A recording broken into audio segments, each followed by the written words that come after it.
श्री कृष्ण भगवद्गीता का छठा अध्याय श्लोक नंबर 38। तो आमा मा देवा पुरोषा पुराण तस्वत्वमेव विश्राम पुण्यदानाम वेतासी वेगा च पराम धाम तत्वना विश्रमनाम नंदन। इसका अर्थ है, आप ही आदिदेव और पुराण पुरुष हैं, आप ही इस संसार के परम आश्रय हैं, सबको जानने वाले, जानने योग्य और परम धाम है। हे अनंत रूप, आपसे ही संपूर्ण संसार व्याप्त है। व्याख्या, आप संपूर्ण देवताओं के आदिदेव हैं, क्योंकि सबसे पहले आप ही प्रकट होते हैं। आप पुराण पुरुष हैं, क्योंकि आप सदा से हैं और सदा ही रहने वाले हैं। देखने, सुनने, समझने और जानने में जो कुछ संसार आता है, उसे संसार की उत्पत्ति, स्थिति, पिल्ला आदि जो कुछ होता है, उस सब के परम आधार हैं। आप संपूर्ण संसार को जानने वाले हैं, अर्थात भूत, भविष्य और वर्तमान काल, देश, वस्तु, व्यक्ति आदि जो कुछ है, सबको आप जानने वाले हैं, आप ही हैं।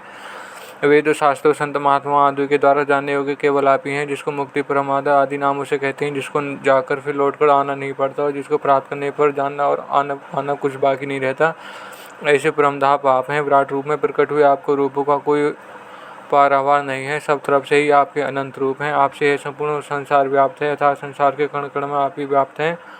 परिशिष्ट भाव, अर्जुन भगवान के कई बात को कह रहे हैं। इसको भगवान ने कहा है कि यद्यपि प्रकृति भी अनादि है, तथापि अनादि होते हुए भी प्रकृति परमात्मा के अधीन आश्रित है। कारण है कि प्रकृति परमात्मा की परिवर्तनशील शक्ति है, पर परमात्मा किसी शक्ति नहीं है, फिर तो शक्तिमान है।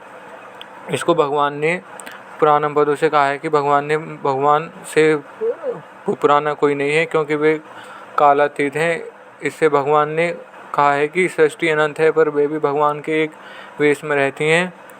और इसको भगवान ने वेदम पदों से कहा है, इसको भगवान ने वेता पदों से कहा है, इसको भगवान ने या पुराण से पुराण पदों से कहा था। तत्व या तत्व से इसको भगवान ने ये न सर्वोत्तम और माया तत्व सर्वोत्तम पदों से कहा था।